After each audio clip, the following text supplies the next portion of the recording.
Yeah, there we go. Always like to start off, just record it and then kind of naturally segue into like the whole introduction. Dude, thank you so much for being here. I'm always looking for individuals to have real authentic stories. Our civilian counterparts and even some of our military members think that success is something that just happened naturally. You always succeed. You always have a great plan of action and always execute it flawlessly. And that's just, that's just the way the world works. And that's not the truth. A lot of us have tasted failure, and not just once, but multiple times. And resilience is being able to build up on those failures, being able to succeed again, being able to get back up, dust yourself off. And that's why I really think your story needs to be amplified and more people need to hear it, because the reality is the reason why we're able to accomplish such great things as soft professionals, because we're intimately with how failure feels, whether it's on the field as an athlete or during a mission, being able to bounce back. And that's something that our brothers and sisters on the outside, they're kind of losing that. The work culture doesn't really embrace the ability to like, hey, get back up. The report didn't go well. The board meeting, you didn't do well on that project. And I'm seeing it now, like being able to go and speak at events and people realize like, how is it that you were able to fail? How do we rebuild that in that culture? I'm like, holy cow, like we need to bring it in. We need to talk about this, because it's not about just losing steam if you fail. It's like, all right, do it again. Don't just crucify the people. Don't just, if they fail once, get rid of them, give them the ability to adapt and recover and then try again. Give them another big shot, another opportunity. Because that's how all of us were able to make it in the teams. So thank you for being here, brother. Yeah, absolutely. And when I go speak at the students at USC, for one of the first things I tell them is like, hey, give yourself permission to fail. Yeah. And they look around, they're just like, what? I mean, they're all high achievers, right? Academically. Yep. And it's like, hey, you're going to screw this up. And they're like, no. It's like, I won't fail. I'm like, brother, it's gonna get ugly sometimes. You're gonna feel incompetent, like consciously incompetent sometimes. I feel when I'm starting something new, which means I suck and I know it. Yeah, There's a beauty in that. Because otherwise you're just that guy that's just like, I'm perfect. There's no way I can fail. It's like, no, going back to school, that's a scary thing to do. And it's like, well, wait a second. Like, okay, I don't know everything. I'm gonna stumble. I'm gonna have to find resources, but like I've been here before. I've been a beginner before. Being a constant student is a great approach to life, and we kind of forget to go back to that mentality, and it's not really promoted. Yeah, that was it. I think that was one of the best wake up calls for me, is because while I was active duty, I got to go to grad school and earn an MBA. Yeah. And then I was like, grad school stuff's not so bad. And then I went to a top 20 university, and I was just like, oh, okay, this is different. Okay, here's that curve. Oh. Okay, I get it. This is hard. Well, Mark Greene, welcome to Security Out Podcast. Today, it's all about you, my man. It's all about you and sharing your story, as our audience from Patreon has been able to hear sort of like the beginning ramblings and beginning introduction talks. Mark, you're somebody that has succeeded and failed and succeeded again and lived to succeed.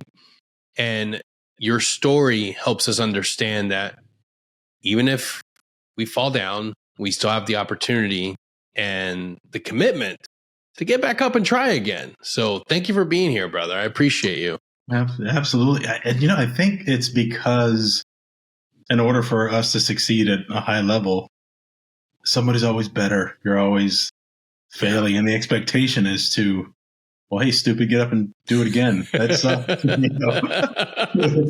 That's so true. Yeah. And generation I came from, my grandfathers were like, put some dirt on it, and not finishing something was not even an option. And no matter how you felt, like, well, boy, get on up. What are you doing? Yeah. What are you looking at me for? So I took that mentality. Luckily, my upbringing introduced that really early. And first 9 years old, getting ready to go to my first football practice. And I was like, Dad, this is football. And he's like, hey, boy, we're gonna have our first talk. He's like, in the Greene family, once we start something, you're finishing it. Yeah. Like, I don't care what happens, broken leg, broken whatever, unless you're unable, like as in on your deathbed, you're finishing what you started. So sometimes I start stuff that I don't want to do just because once I start it, I'm committed to it. Yeah. So when I embarked on my journey into the SEAL community, once I showed up at the training center, hey, you're gonna quit didn't even cross my mind. Damn. I knew I was overwhelmed when I got there. I was like, shit, this is bad. I think that's everybody, regardless of whether you're going to, trying to become a MARSOC Raider, a Green Beret, Navy SEAL, or joining Ranger Regiment. Once you show up, like, you have to have that attitude of like, all right, like, the only way out of this is through a body bag. Yeah. Like, it's not going to be me that makes that decision. Somebody else is going to tell me that I don't belong here. I'm going to keep going until there's. Yeah. Sometimes people, you show up the next morning, like, God, what are you still doing here?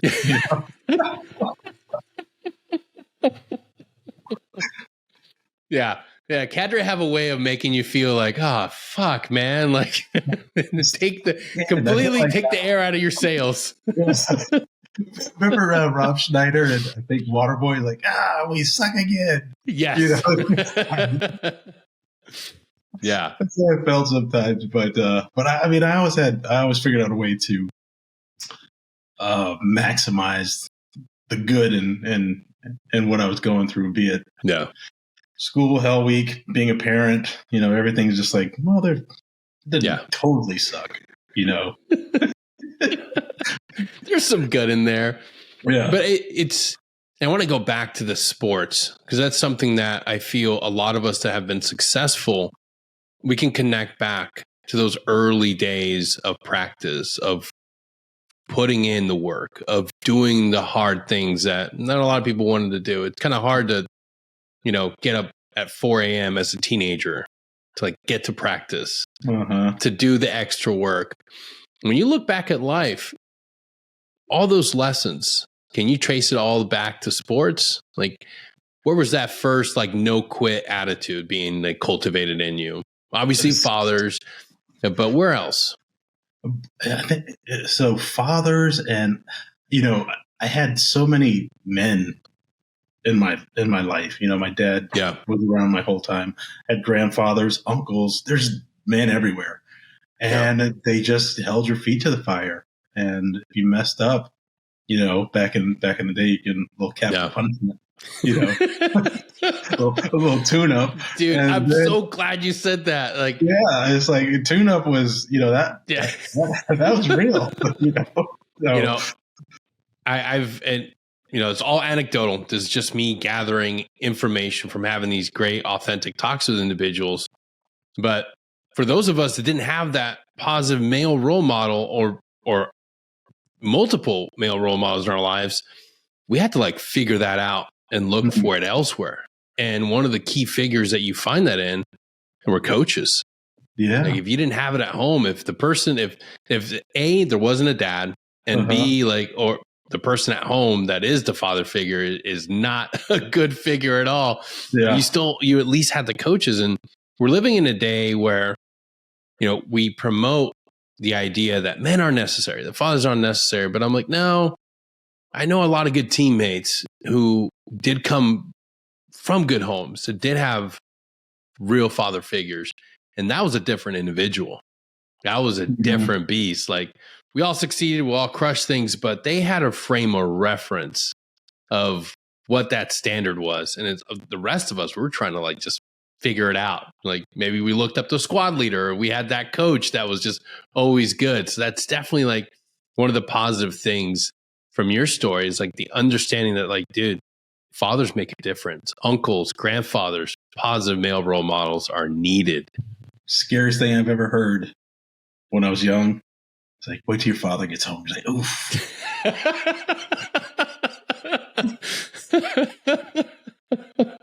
And then that's like your grandfather tuned you up. You're just like, yeah, I heard that one. And, and it was coming. You earned it. So once Pop showed up, it's like, yeah, I get it. Yeah. But the thing about that was the consistency of it. Yeah. Right. Like my dad, even though he's in the Air Force, he got home same time every day.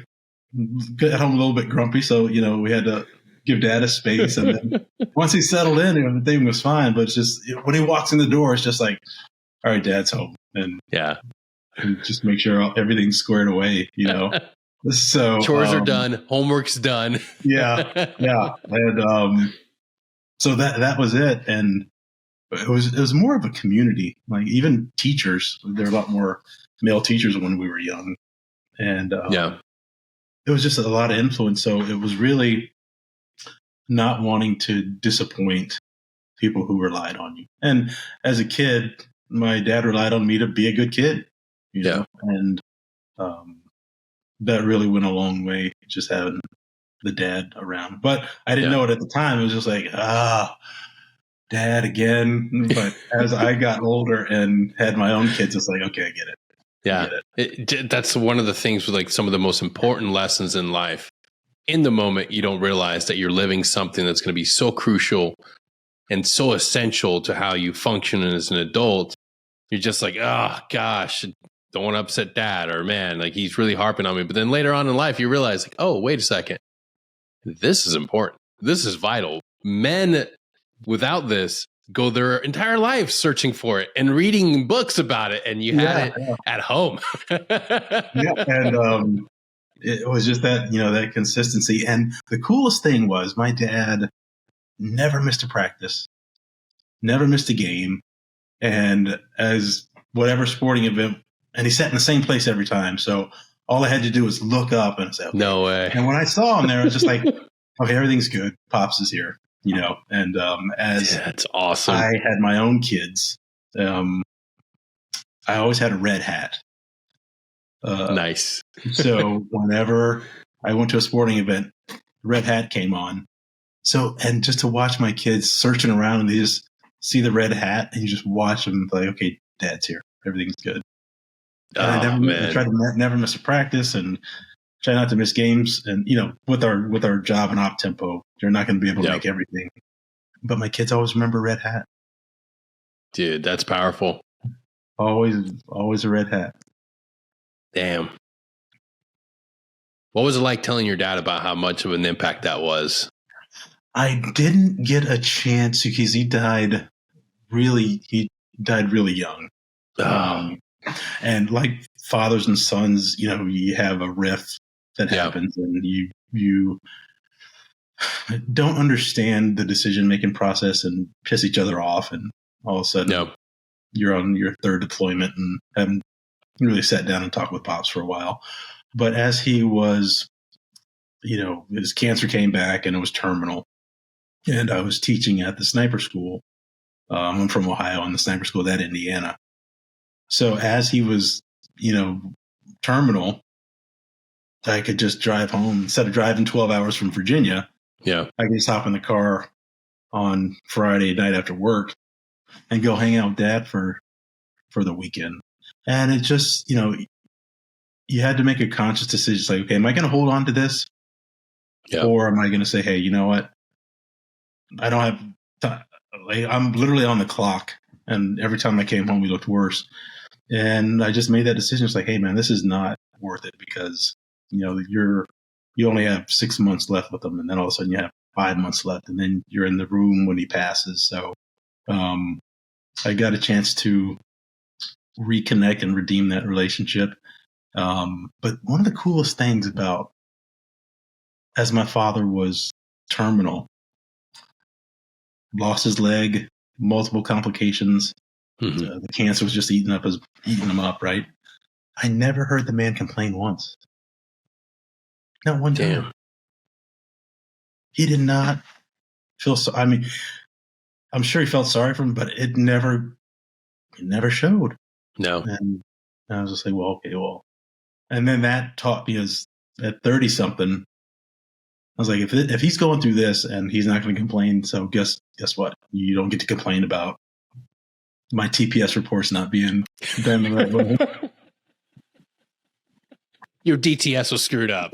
You got to come back in and fix it. All right. Yeah. That was a different era of man. And I've talked to a lot of guys that did have those father figures that were rough cut men that you knew they loved you. You knew that they cared for you. They were hard. They were disciplined. But they didn't complain about pain. They didn't complain about the inconvenience of having to work those long shifts because they knew the benefit of bringing that money, of providing for their sons, for their daughters, for their family. And that's something that we're losing. We're losing that era of strong men. And we ourselves, military members, we can help bring that out at other people by engaging, by talking about what it means to persevere, what it means to be resilient.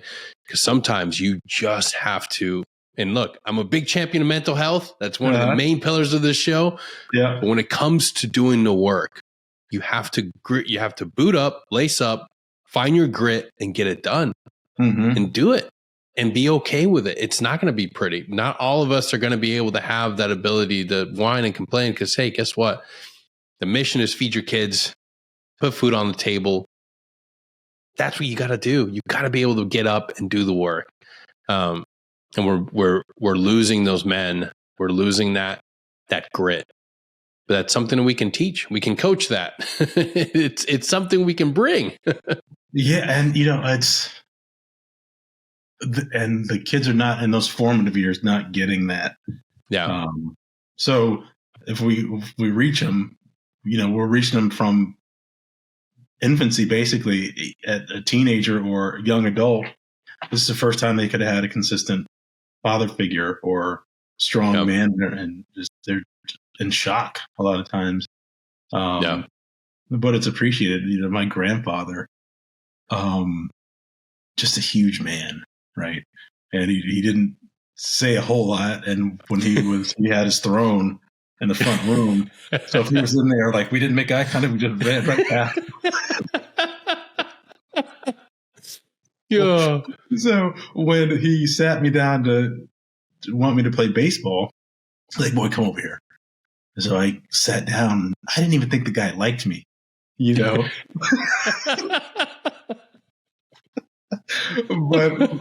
I found out. I mean, he was a really good guy, but he was just an old salt, But his pride was he had so much pride internally, and he just knew he just had to be the hammer sometimes. Yeah. But once you got past that, like, hard outer shell, it was just a big old goop on the middle. Yeah. And that's all of us. That's all of us have yet to meet a soft professional, or even the MOSs are going out there to fight. Infantry guys, we're all the same.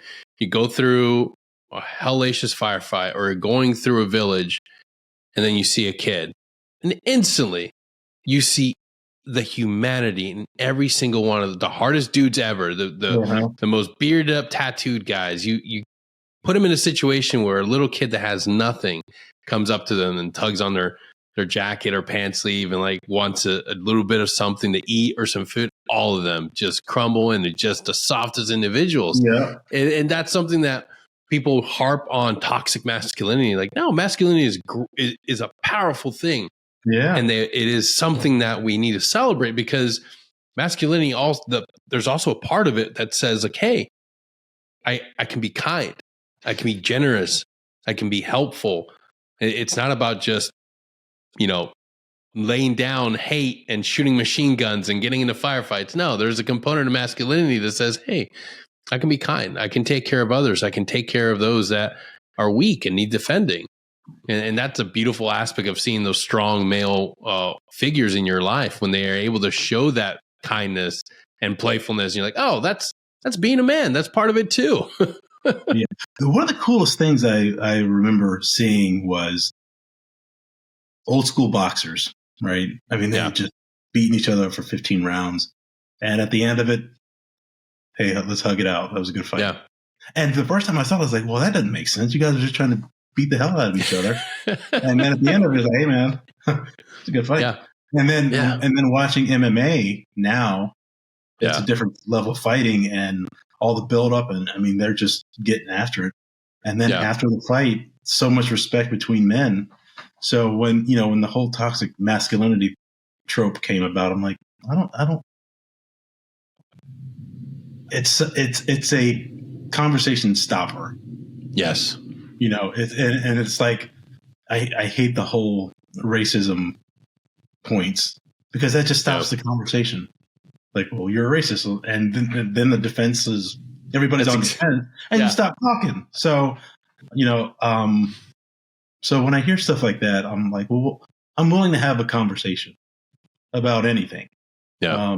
I may not agree with you, but I think the masculine thing is like, okay, we may not agree and we may argue with each other, but at the end of it, usually there's no hard feelings. And my chief, when I did my officer in charge, he and I didn't agree a lot. And behind closed doors, we'd get pretty heated. Yeah. But at the end, it was like, all right, man, let's hug it out. And then, yeah. It's so true. Yeah. Like we're losing. I don't think we've lost it completely. We're losing the ability to engage in civil discourse in open forums. Like if you try to do it on social media, it doesn't work. Yeah. If you bring a counterpoint, people are just like, well, you're a racist. Well, actually, I'm an immigrant. I'm Panamanian. So, I mean, like, I win this in your rules. With your rules, I win. So, but it's one of those things where people don't want to have the conversations and just understand that we can disagree. We can have understandings. We don't have to be at each other's throats. But you're right that as soon as it's toxic masculinity, I'm like, no, because masculinity has saved thousands and thousands and thousands of lives.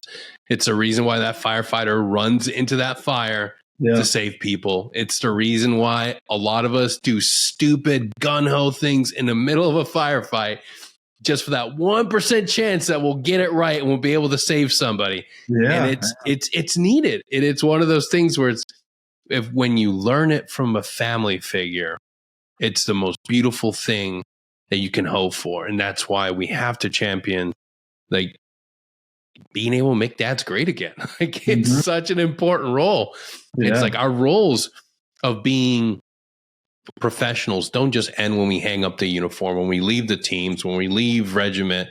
No, now you get to be the leader of your home, 100%. You get to be the man that's around, and you get to teach all the great things that you learn, because you might not need to teach your kids how to be members of an effective fire team, but all the responsibility, all the things that you learn on how to be a great, effective leader, pass it down to your kids, to your community, to the people that live around you. Like, those are still viable things that need to be taught, and they're just kind of not around. I've noticed it. I've seen it.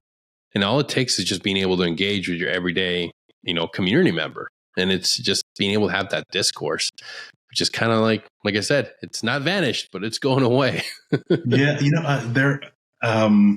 And the way I try to teach my kids is through example, right?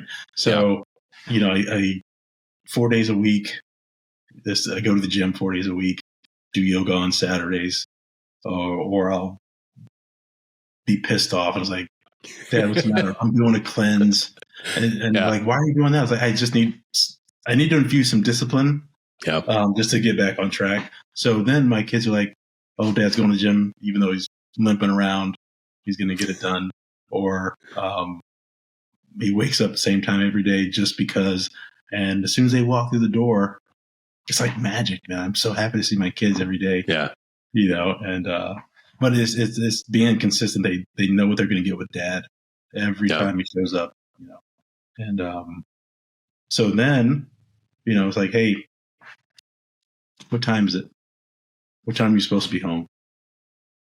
Okay. And it's just small stuff like my daughter, overdrank when she was too young and living in Germany. Yeah. And just absolutely miserable, right? And in tears and stuff. And my ex is yelling at her and stuff. And so I knock on the door and walk in. I was like, hey. She's like, what is it? I was like, did you learn something? She's like, yeah. I was like, what else am I going to teach her? Yeah. Perfect lesson. Yeah, that pain and suffering is going to do much more than anything I could do. So I was like, and she just suffered through it. I was like, all right, lesson learned. Man. Now, MBAs are something that are championed through the military, especially in the soft community. Yeah. And I think for a lot of us, like, it can seem really daunting. When you took up that challenge, how was it for you? Did you think immediately like, okay, like this is going to be easy? And then to follow that up with more school, like, how did you first, like, what was the catalyst for it? And how was it when you were actually going through it? Okay. So I was pretty much op tempo was from 97 until 97 to 07 was pretty much nonstop. Yeah. So we talked to the detailer, the people who give us our next jobs. I was like, Margaret, I need a break. And I was like, I heard there's this graduate program you can go to. She's like, oh, yeah, it'll be great. So I was going to go to the Kumbaya course, the Solit course, right? And, read and Kumbaya with my fellow soft brothers.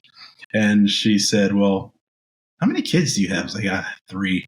I was like, I really need to connect with them. She's like, okay, well, I'm going to send you to get your MBA. I'm like, no, you're not. And I was like, I flunked out of college. What are you talking about? I was like, I'm not doing that. She's like, so it wasn't something you embraced with an open arms. So she said, well, I want you to have a job to take care of all those damn kids. So the best thing to do is send you to get your MBA. And it was like a non-negotiable. So, and I pleaded with her. I was like, please. She's like, honey, I've already put it in. You're done. I was just like, this ship sailed. Yeah. So I show up and I was never good at the garbage in, garbage out of academics because I could never figure out what was important. So everything was important. So I really struggled, but I'm like, okay, I have to dedicate time to like learn this stuff at the graduate level because economics and statistics and all the stuff of business, learning it for the first time at that level. I was just like, man, I was just trying to tread water to stay above, keep my head above. But I would bug all the professors. I went to all the office hours. And I was like, okay, how do I figure this thing out? And so slowly I made it through the garbage in, garbage out, which is half the curriculum. But the second half is analytics, right? You get a case study and you just have to analyze it and pick it apart and come up with a solution, which in our community we do all the time. Yep. So once wargaming it. So once it came to that, I really thrived. And but it sucked. It sucked. The first 9 months of that 18-month course, I was just like, bro. Yeah. But it's not an easy thing. From everybody that I've talked to, it's not something that you can just cakewalk. And the military schools already do a really good job of showing you what it's like to go through, a fire hose session. Every school you will go to, if there's academics involved, it's like a sprint and it's just data dump every single day. And it's just like, oh my God. But now you're doing it with individuals that have a master's degree in just throwing data and information at you nonstop. You got to decipher it all in such a fast rate. Like, that's insane. Yeah. So with grad school, it's really it's a networking event, right? So you come in with this cohort, you do everything as a team, and you learn the language of business, and you learn you don't have to learn the leadership part because we already had that. So now you're just learning how do I speak this language? And if somebody says XYZ in the business world, I know what that means. Yeah. right? So I have the basics of every aspect of business, and then it's just a selection course, really, and it's what you have to do to kind of pay your dues to climb the corporate ladder, because corporations are set up, or the military is set up as a corporation, really. Mm-hmm. That doesn't have to pass audits, but we're seeing that now. yeah. I mean, well, we should clarify. We have to pass Well, we have audits. to pass, yeah. But DoD in general, no, you're good. No, but so, and really, what it is, so after you get out and you start to climb the military corporate ladder, like, hey, I went to Naval Postgraduate School with Dave, and I need a favor. And you just reach out and say, hey, Dave, we were in the same cohort. And it's just like your class you graduated with.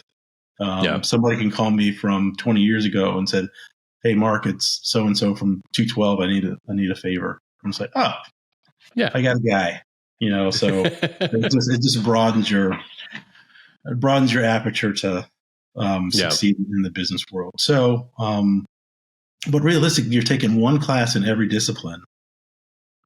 So you're not really a master at anything, but the capstone is to do a thesis. Yeah. So even though I flunked out of college the first time and struggled through the first parts of grad school, I ended up getting an outstanding thesis award. No way. Because I graduated. Yeah. So that's awesome. Yeah. So I just dug in and said, all right, I'm going to suck at this and parts of it, but some parts I'm going to excel at, and then take lessons learned from what you're struggling with, and then refine that as you move forward. So then by the end of it, you're this kind of full-fledged student who can really think through problems in ways that you didn't think before. And I think as a soft community, we have an advantage of that, because bread and butter is just to kind of figure it out. And, you a case study or situation, and as you enter the house or the room or whatever you're doing, Mike Tyson said it best. It's like, everyone's got a plan until you get punched in the face. Yeah. And then you have to improvise. Then you have to adapt. So we're doing analytics all the time. So when it came to that part, I could really incorporate it. But then I just kind of found my leadership style through my enlisted time, and then officer candidate school, and then leading my own group of guys. So by the time I got to my officer in charge, I had my process down. Yeah. And I knew what I wanted to achieve. And it really just came down to take care of your guys. And as the officer, hated, like, you're not supposed to take care of the enlisted. I'm like, okay, yes, sir. And, salute and yes, sir, it won't happen again. And then go back. It's something changes. Something, I remember when I made the decision to become a warrant officer, it wasn't because like, oh yeah, I'm looking to just make a career out of this. I'm going to make money. It's because you really don't. You actually, fun fact, you take a pay cut for that first year, and they will tell you there's a bonus. The bonus never comes. It never gets there. But you become a leader in SOF because you want to take care of the guys, because you either see a leader that made an impression on you and you realize, like, I want to be like that guy. What he did for the team, I want to be able to replicate it. And then when you get there, you realize that the human factor is the most important thing in SOF. They'll forget every other attribute, especially right now. The money doesn't matter. The high tech doesn't matter. The sexy missions, none of that matters. What matters are the human beings in that room that will look up to you and say, like, that's my leader. Like, when you have that responsibility, you just want to make sure that the guys that are there get the best training, get put in the best position to succeed in their mission. And then that's ultimately what you get that satisfaction from when it's all said and done, after the long hours of doing con ops and all the horrible administrative chores. Like, when you look back and you realize, okay, all those guys are successful in their mission, they're successful in their training, and they're all going home to their families. Okay, job well done. Yeah, the best lesson I learned leadership wise, and then I didn't pay attention to this before. My first officer in charge was a prior enlisted guy, and once I told him I was going to be an officer, he's like, "Hey, best lesson I've ever gotten is leadership. It's like once your guys stop coming to you with their problems, then you're failing as a leader." Yep. I was like, "Huh." I never even thought about that, but he had a constant line of, "Sir, this is what's going on and this is what's happening." But the leadership that wasn't as strong never went to those guys with their problems. Yep. So it's like, that's a great lesson. So I always opened myself up to my guys. I was always available. And it was just a constant stream of, "Hey, Mark, I got this going on at the house." And as long as they were coming to me and trusting me with their life, not only their actual life, but their personal life and some of the things they're going through, then I was succeeding. So throughout my entire tour, to the last day I walked out, team 8, guys are still coming to me. I was like, okay, well, then I did it right. Yeah. It's a powerful thing when you still get contacted, because no matter how long you're out, you're still a leader. You still carry that with you. And if you can continue helping others and still have that mindset of service-oriented leadership, you're going to be successful wherever you go. Mm-hmm. And that transfers over to every civilian job, every leadership position. Be of service to the people that you work with.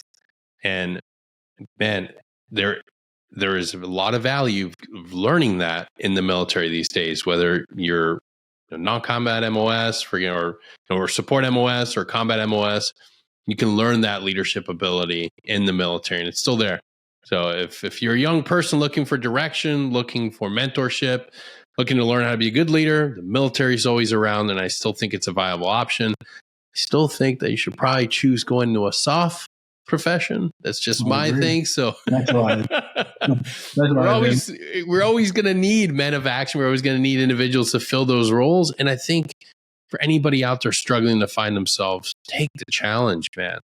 Take the challenge, whether it's MARSOC, Ranger Regiment, SEALs, Green Beret, or 160th. Friggin' take that challenge. Yeah. Go for it. Life's short. And I learned how to be a great leader through observing and learning from great leaders and not so great leaders. Mm-hmm. And I am grateful for those opportunities, because you get to see it when it really matters. And there's nothing like good leadership in a firefight when you see it happen. Yeah. When you see good leaders in those moments where it matters most, and you're like, okay, I'm going to be like that guy someday. Right. Yeah. I learned so much. I think I learned a lot more from poor leadership, because it was like, not going to do that. Yeah. That's what's not to do. So I learned so much from the great leaders and the poor leaders. And the humble leaders. My first true senior, because I had a lot of mentorship from other 18 Bravos, but the first senior I had was one of those humble leaders.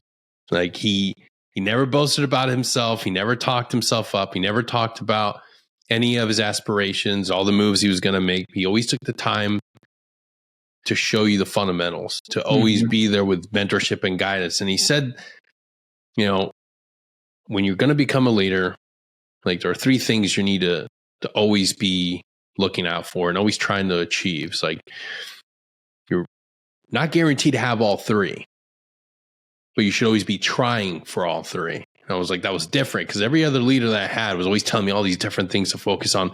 He's like, no, man, 3 things: tactically proficient, physically fit, and administratively sound. Those 3 things constantly. You may not be blessed with all 3 right off the bat, but you got to be able to demonstrate that you're owning those 3 things. And he never talked himself as if he was a master of those 3, but he was. And that was the most beautiful thing about that man as a senior leader. Then you finally get to see it as shout out to little Bill. That man walked like a friggin' NFL quarterback anytime he came into the room. Like you just knew like, okay, like shit, like that's my senior. Like that's the dude. Yeah. But it was that humble leadership. He was just quiet and always had the right thing to say. And I mean, whether it's an administrative thing that I was doing or it's like, Sarge, you know better than that. It's like, oh yeah, okay. I gotta do right. If Bill's saying I gotta do this the right way, then I'm gonna follow this. But those are the leaders that stay with you. Like the individuals that were humble, but they got it right when it mattered. And people didn't be hovering over his shoulder to get things done, or he wasn't ever worried about what the man thought or what, command was going to like. No, he knew the right things to do and they mattered. All the little tiny things. And there's a reason why that man was successful and he is where he is today. But it always stuck out to me. The guys that were always boastful, that always talked about all the great things they did or were going to do. Oh, I'm going to do this. I'm going to do that. Never achieved a fraction of the things they talked about. And they weren't even a fraction of how they weren't a fraction of how good they said they were. Yeah. Right. Yeah. Yeah. So it was good. And when we would go to our shooting school, there's always somebody who's really, really good. Yeah. And I was never the fastest, right? And they would try to push me to go fast. I was like, look, I'm going as fast as I can be effective, right? I'm going to naturally get better. But if, let's say I push it and rush it, and I'm throwing shots, all of them not safe. Like, I was like, I'm putting rounds on paper where they're supposed to go. I'm making the right calls.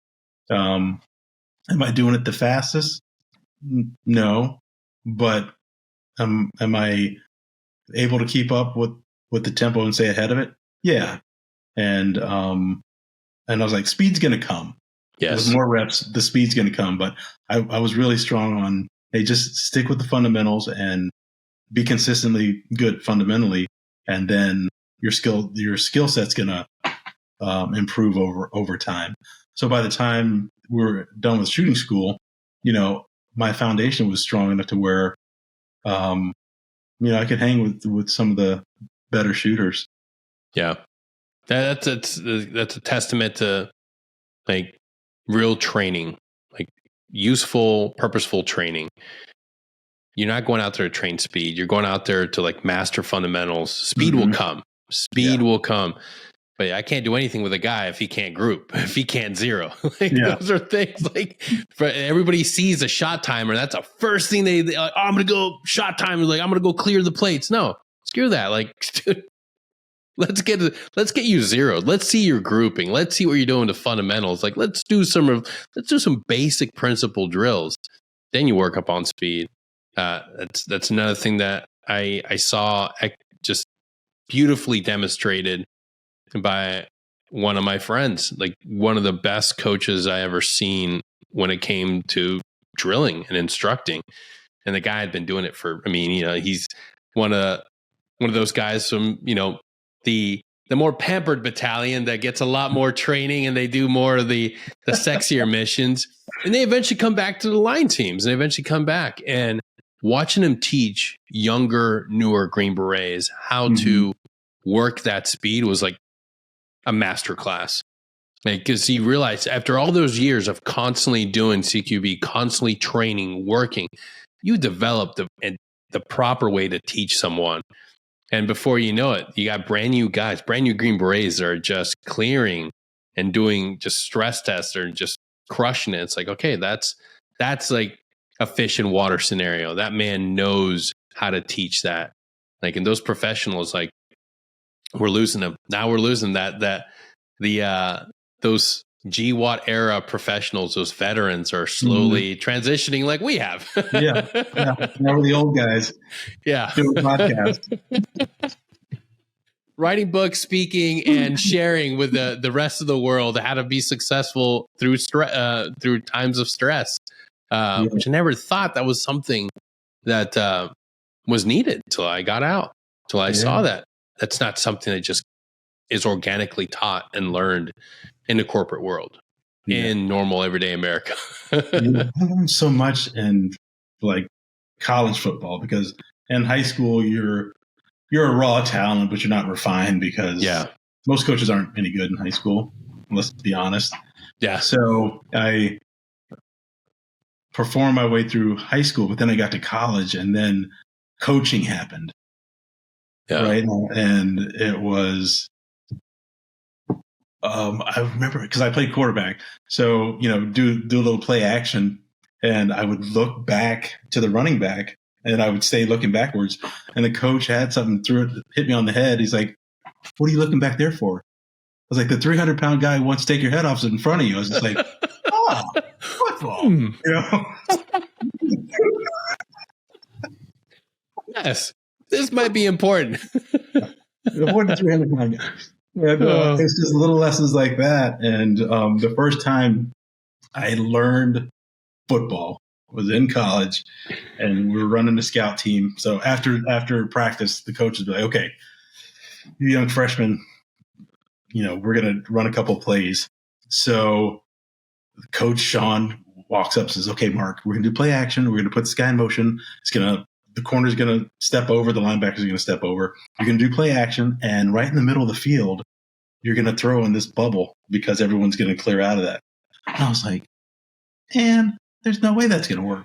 So then it happened, and all of a sudden it's just like, "Oh," and it was sitting right there, and it was so shocking that I took a sack because I was just like, "Holy shit, I just learned football."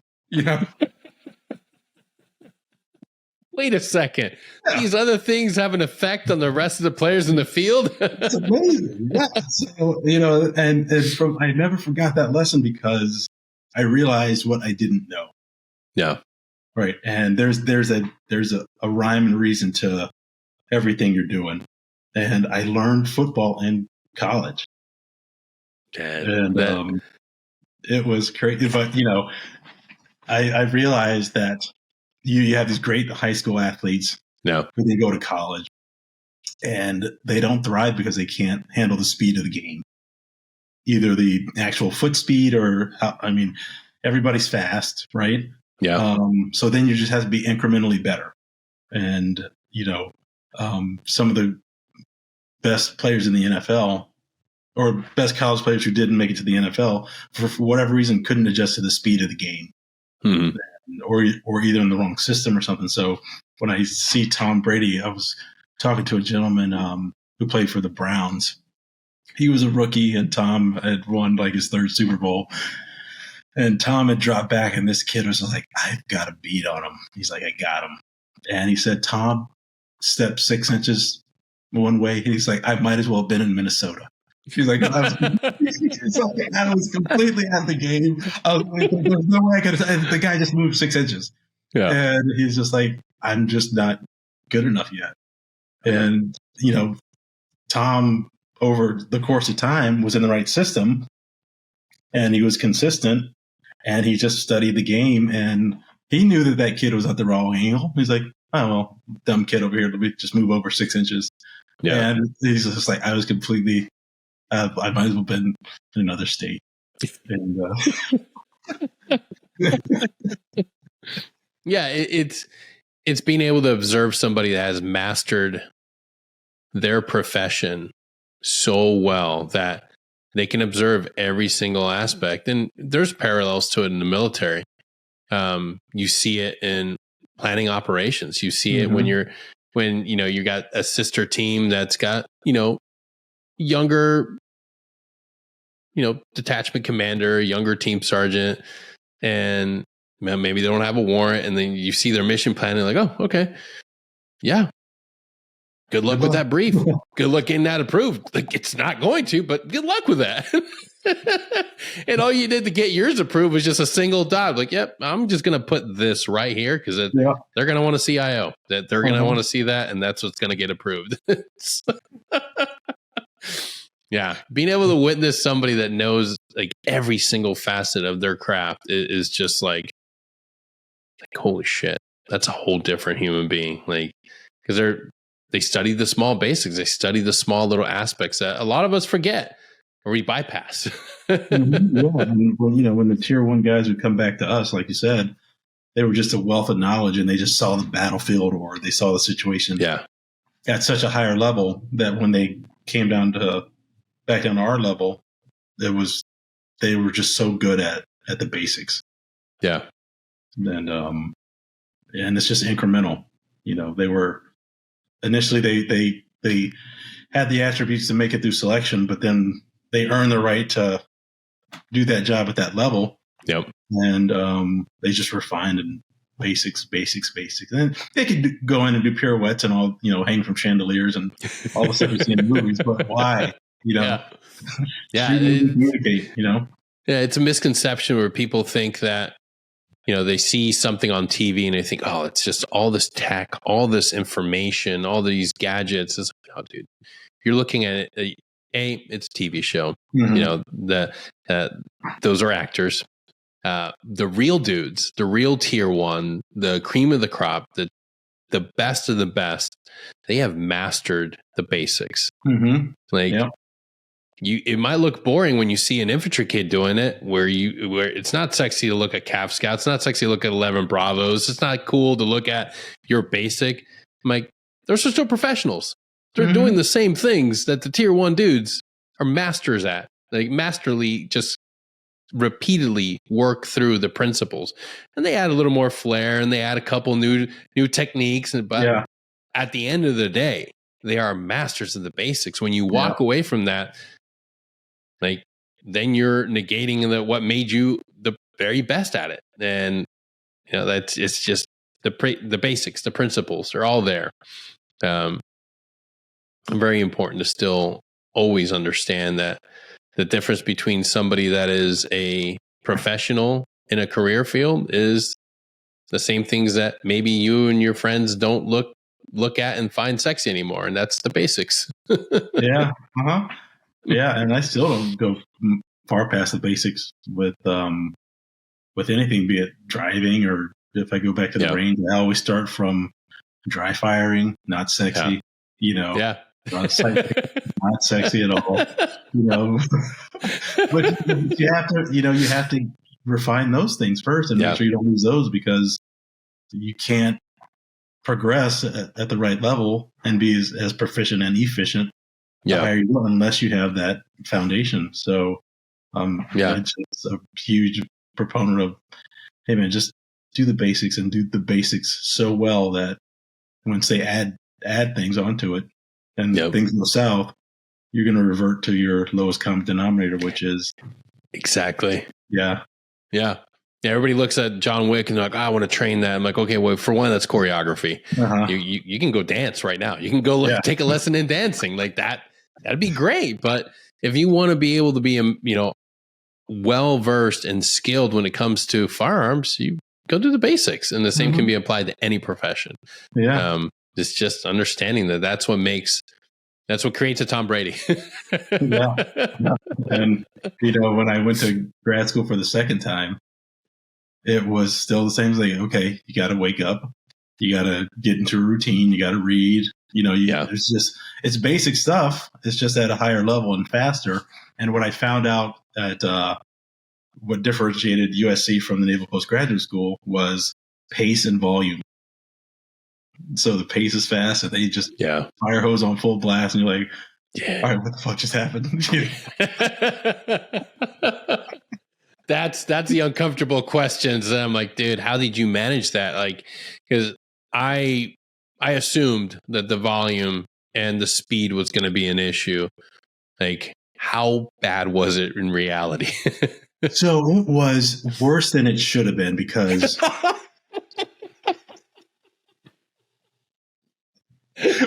much worse than it. So it was, if I was just going to school, it would have been one thing. But I was in a new city, LA, right? Not user friendly when you first get there. I was in a new profession, which I wasn't doing great at because I didn't know what the hell I was doing. Right. And my family was in Virginia, and I was commuting back and forth, going through a divorce. And then my TBI and PTS was starting to manifest. So my invisible injuries were starting to take hold. And as a team guy, it's like, well, what do? We pile on more stuff. So I was like, I have a great idea. I'm going to go to grad school. So when I say it was harder than it should have been, it's because I was struggling to such a degree that adding that one huge thing was like it was daunting. Yeah. Yeah. Yeah. So, It's all of us. That's another common thread. When it comes to our demographic, it's the last drop in the bucket, and then things start to fall apart. But we don't understand what's happening. I didn't even read about operator syndrome till I was already actively in treatment, already getting help. mhm. And I stumbled upon the white paper study on it, and it made perfect sense. Yeah. All of us are at such a high op tempo and constantly under a high stress load. That's what's keeping the bands together, like constantly being in stress and working. The moment we slow down Mhm. and we downshift, and for me was when everything came to a stop during COVID, right after we came back from a deployment. That was the perfect mechanism for destruction and for everything to fall apart. Because it's like the analogy that I always use is like a race car doing laps, and everything's stressed out. All the Mhm. bearings are shot out. Every gasket's leaking. Everything. The moment it pits, you're not starting that puppy back up. It's Right. done. Yeah. It's done. All of us had. Everybody that I've talked to through this project has all said the same thing. It was like when I finally had a break from train ups, when I finally had a break from deployments, that's when everything started to manifest. And I didn't know how to cope with it.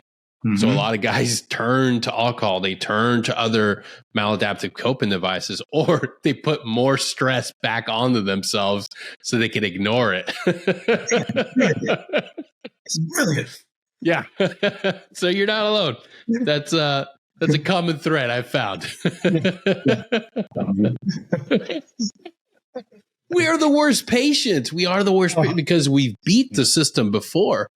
And we don't advocate for ourselves. We don't say like, hey, I'm going to go to the doctors. We lie about everything we've been through because we don't want to come off a team. We don't want to come off a rotation. So we're the worst demographic, but also come to find out the best. We have all endured TBI throughout the entirety of our course or entire of our train ups because constantly doing breachings. We're constantly doing work with explosives. And you've been concussed through jumps, through training incidents, and you don't go get help. So then you have no other option but to adapt and overcome. If memory, like for me, the biggest thing that started falling apart was my cognitive ability to read, to function, like to remember things. So I just started carrying a bunch of notebooks. I just started just writing everything out. And then I had a blue book for this, a black book, red. Red means secret. That gets locked up, chief. Like, yep. So many times I'd be like, where's my red notebook? Holy shit, which one of you assholes took it? And they'd be like, chief, you just locked it up. I'm like, yeah, I know I did that. But we all develop things and ways to get around the deficiencies we have in our lives. My left eye wasn't even focusing right, and I would just, cover that up. I'm like, well, okay, so left eye is not working so well. I'll figure out a way to only shoot with my right eye, so I'll cover that base with that, and then I'll worry about this later on down the road. But so many of us take all those issues that are happening, and we just find ways to adapt and overcome them. And then by the time we finally go see a doctor, they're like, well, normally a person with all these issues that exhibiting all this stuff, we would say like, hey, you're going to go to hospital. You got to go inpatient and you got to stay inpatient for months and you're going to have at-home care. But you guys, you defy the system because you just develop frameworks around and scaffolding around the broken parts of your brain to like make things happen and be like, yeah, but I still can't read and I'm having trouble like figuring out how to get home, like driving back home. That I can't remember. So can we fix that? Like, what were some of the issues that you were having trouble with? So I had the hardest time learning new things. Like so the information was in here. Yeah. But I just couldn't get it. And if I could finally get it, I couldn't articulate it. Yeah. And, I was at my worst. I was at Home Depot and I had a red book Um, this one, I have notebooks everywhere still. So I had my notebook, and I needed to buy blinds for the house because I had to buy a new house because just divorced now. Yeah. And I'm in Home Depot, and I had everything written down. I took the measurements of all the windows and stuff, and I'm sitting there, and I'm looking at the thing and looking at the bin, and I put it in the cart. And for some reason, I could not make those two things fit. And I had to do it 10 times. I think I did it 10 times. And I was with my daughter, and she finally, she was at an age, she's like, okay, something's wrong. Yeah. If she had not been there as a 10-year-old, I'd still be at Home Depot today trying to figure that out. Like, no, I would have grown roots and everything. I just couldn't figure it out. So she got the book, and everything was right. So she went and got each thing and grabbed it and escorted me out of Home Depot. Yeah. I would have still been there. I just could not get that math problem to work. And a couple years prior, you doing sniper stuff, you're doing a cold bore shot at 800 yards and bullet drop and, Coriolis effects. Like, oh, yeah, hypotenuse to the square. And, and you're just doing it on the fly. But then something as simple as a Home Depot run, couldn't do it. Yeah. Could not do it. So then that was just like, okay, all right, finally something's wrong. So luckily I was at a research university, and I just went and asked for help. I was like, look, I can't figure this out. Oh, we have a program for that. Go. No way. Yeah. Yeah. So there's like, we got funding to do this research on traumatic brain injury. We'll put your name on the list. And I just went down each thing until I reached something that fit. Yeah. And addressed the problem. So went to the Intrepid Center of Excellence, NICO. Yep. Yeah. So at least I had a starting point. I knew the why, right? Yep. So it was just you're not tenacious enough to beat it at that point when life slows down. You Absolutely. can't. Yeah. Oh man, I'm so glad you said that, because that was my original frame of thought. I can control everything. Mm-hmm. I'll be damned if something or anyone's going to tell me that I am limited in my abilities. I can control it. Because that's what the biggest thing I had to get over was the fear that I couldn't control this, that what was happening inside my head was out of my control. Like I didn't want to give up that control. And then finally, like when everything went to the absolute worst, and finally sitting in front of that neuropsychologist and like going through those tests, which are, if you haven't done it, they're pretty long. It's an all-day endeavor, and they make you feel really dumb. You're sitting there, and I'm like, I know I'm not stupid. I am serving at a high echelon of military service. Like I'm a Green Beret. Like I am not, like I am not this dumb. And then finally having that definitive proof where they're saying like, okay, there's damage. And then it's like, and that feels like you've been hit multiple times by Carl Weathers, rest in peace, and Mike Tyson, Muhammad Ali, all of them. Everybody's just taking their shot at just beating you down, and it breaks you down to hear that like I'm not in control of this thing. And it sucks. And if you're listening to this and you may have gotten that diagnosis and you may have gone through it, I'm here to tell you that in that moment, you do have to surrender and say, hey, like I can't go in there and fix that, but you can overcome it. When you are willing to advocate for yourself, you're willing to accept that you need help, and you're willing to do the work. You're willing to go there every single day to whatever treatment center you go to, whatever program you enroll in, and you're willing to do the work, because it starts with being willing to go there. But then you have to be willing to do the work. And that's what changed for me, because they can send you to a number of places and you can go to the greatest doctors around. But if you're not willing to do the work, if you're not willing to push yourself and say that I can do this, then ultimately you're not going to get better. Yeah. Ultimately, Yeah. you can just sit there and be somebody that identifies with a diagnosis. But just like I'm sitting here able to talk clearly now, because that was something I didn't have for a while, just stuttering, being angry, couldn't find my words. And I'm sure you can attest to it too, Mark. Like once you do the work, once you see the progress, you realize like, okay, like maybe I won't always be able to know where my phone is or my keys, but I do know how to get home. I do know that I carry an iPad now to take notes, and I'm able to friggin' have control of my life. But it just takes that ability, understanding that like, hey, like this is not gonna knock me down. This isn't gonna be a defining thing that I'm gonna carry on and say like this is me. This is who I am. I'm not accept it.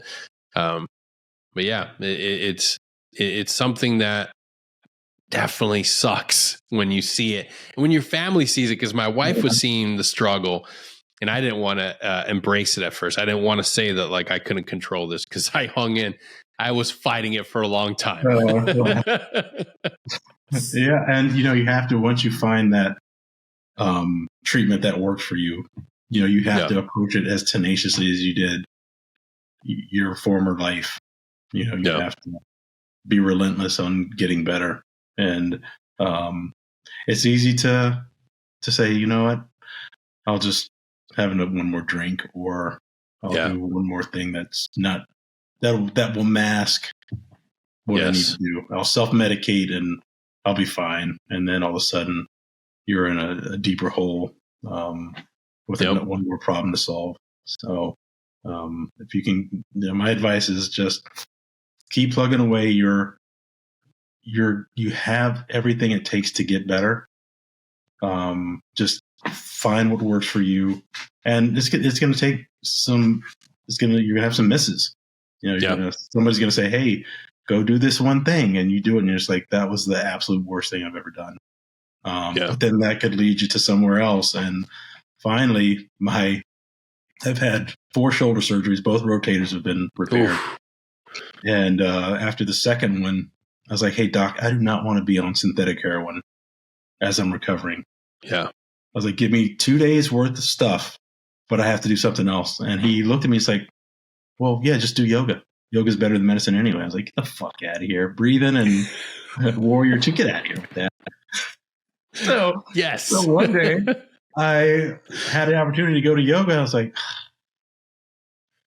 fine, happy baby. I'm like, I'm not doing that shit. Right.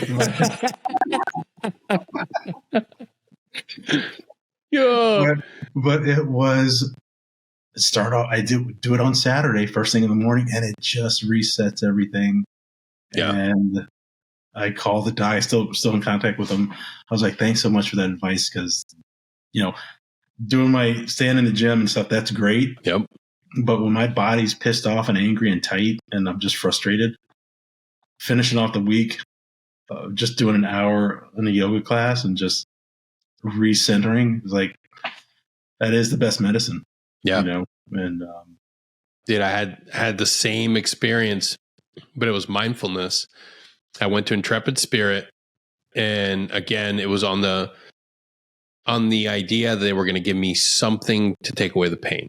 They're going to give me either they're going to cut something out of me, they're going to use some laser, or prescribe me something to get rid of this pain. And I was already angry. And I remember, I'll never forget this doctor. It's one of my favorite memories, because the person I was in that moment was just a pissed off, broken, and in chronic pain individual that only identified his life as being a Green Beret. That's all that is. You're not going to take this from me. You're not going to take this career from me. You're going to give me something for pain, or you're going to cut the area that hurts out of me.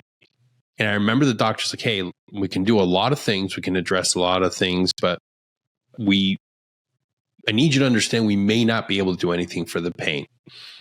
But I can provide you with a program that will teach you mindfulness, that will help you understand and have a better relationship with pain. And I'm just like, what the fuck are you offering me? This is bullshit. Like I went full from being like, from being like a pretty professional, like ready to receive any sort of help, to a completely like, fuck you, cut my feet off. I'm tired of dealing with pain. I'm done.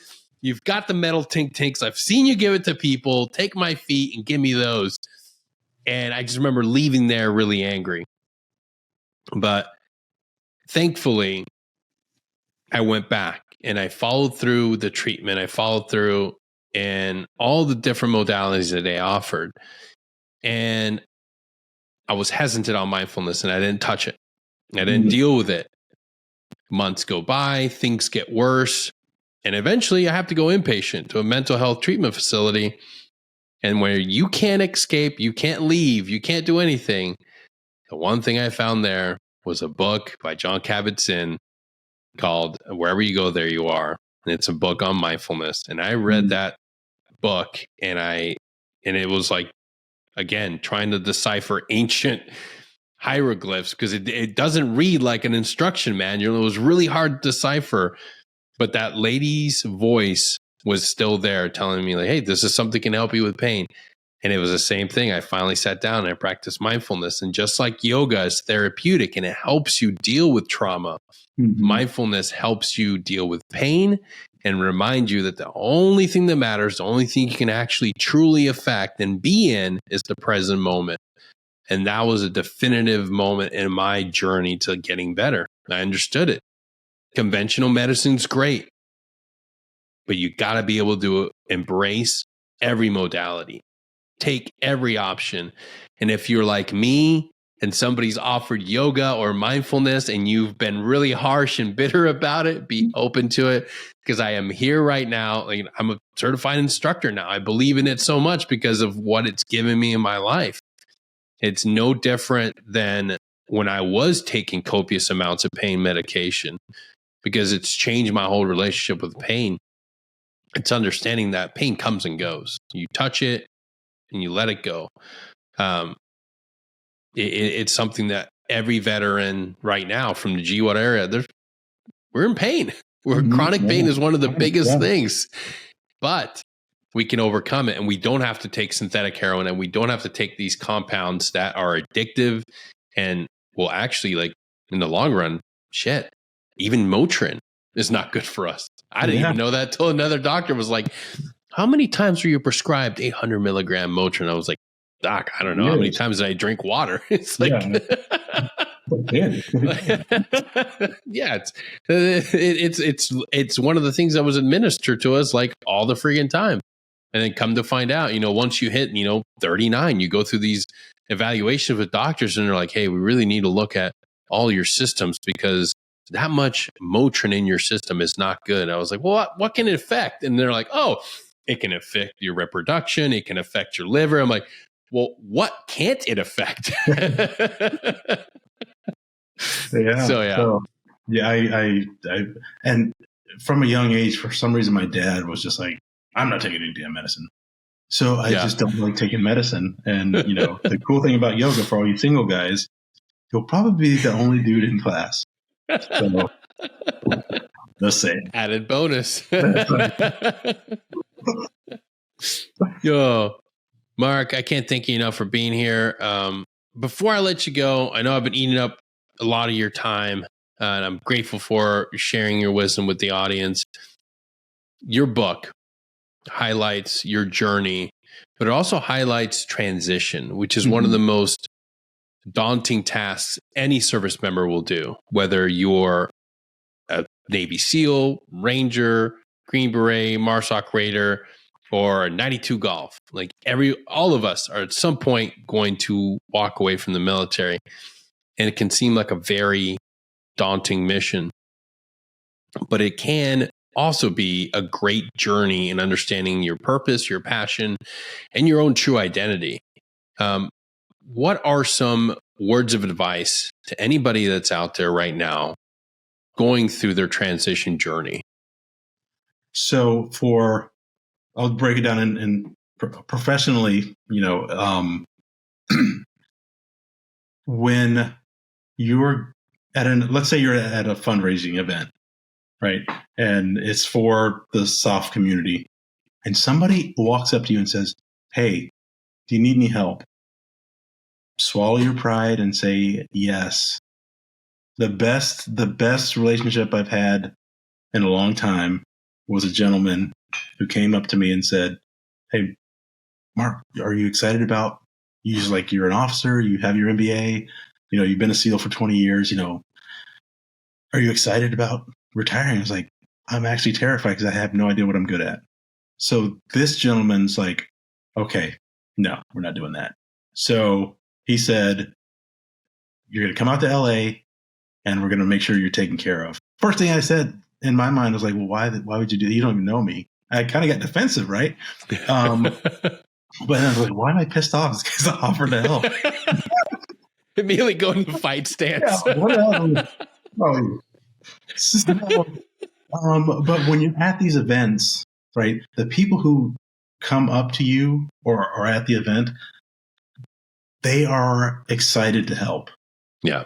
And if you are at the level of in the soft community and somebody walks up to you and says, "Hey, do you need help?" and you say, "No, I'm good," they're going to be like, "Well, this guy's at the top of his game. If he says he's good, I'm just going to the next person." Yep. So whenever you're in a target-rich environment, which those are, almost everybody there either can help you financially or put you in touch with somebody or something that you don't have access to. And turns out my guy was so well connected that he's like, "All right, he's my guy and we're going to take care of him." And so that's professionally speaking. But Yep. if you are personally speaking,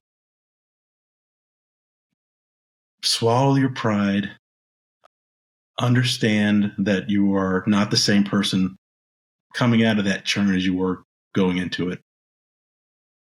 And there's help out there because you need the help. So do all the research you can, because once we find out the why or have a problem to solve, we're tenacious about, finding all the information we can, and just take that first step of progress towards, hey, okay, cognitively I'm not there. Something's going wrong. I've had wave propagated TBI or whatever injuries you've got. We have it. You can't do this job for a significant amount of time and not have something going on cognitively. And PTS manifests differently in us because the screening process we went through, we're shielded. So once we have symptoms of PTS, we're so far past the norm because of what we've been through. So your family sees it, your kids see it, your friends see it. You're not the same. And there's so much help out there now. There's very little stigma out there for getting help. So take advantage of all the opportunities that are out there to get better, and just formulate a plan and start off with like, okay, I need to get better. And then just start taking your steps towards it and figure out what your method is. Yours was notebooks everywhere. Mine was identifying the problem and realizing that I was in an environment that provided a lot of help on campus where I was working 8 hours a day. And, if you stick with it long enough, you're going to come out of that valley. And then with what skill set you have and the type of person you are, the peak after you come out of that valley is, you can't even imagine sometimes how great it's going to be. So that's my advice. Just get the help you need, because we all need it at some point. It could be a small amount of help, or it could be a Herculean effort. Yeah. To get the help, but the resources are out there. Yeah, there are so many people that want to help, that want to be of service, because they realize that for the past 20 years, individuals like us and you listening have given willingly and have put yourself on that line, willing to fight the good fight. And it's time for you to take advantage of all the resources. Don't be ashamed of it. Get better. Like we always say on the show, like we get through this together. So reach out if you need assistance getting plugged in with a community or getting a list of organizations that can help you, hit us up on our website or hit us up on socials. We're always able to check our messages. Mark, thank you for being here today. What's the name of the website where we can check out, or and the name of the book as well? So the website is themarkgreene.com, and the book is Unsealed, and it is my journey towards transitions. And it's really, I try to hit the gamut of transitions, so hopefully it'll resonate with somebody in some way that says, yeah, I've experienced that, Yeah. and I'm using the SEAL experience or the SOF experience to say, hey, somebody at the top of their game or close to the top of their game struggled, and I'm not by myself in this thing. And that's true. Like you said, there's a network out there for you. Find your tribe. And, Yes. Get back to it. And, realize that you're not going to recreate that locker room again. Yeah. And that's okay. The SEAL locker room, I'm never going to find it again. The Green Beret locker room, you're not going to recreate it.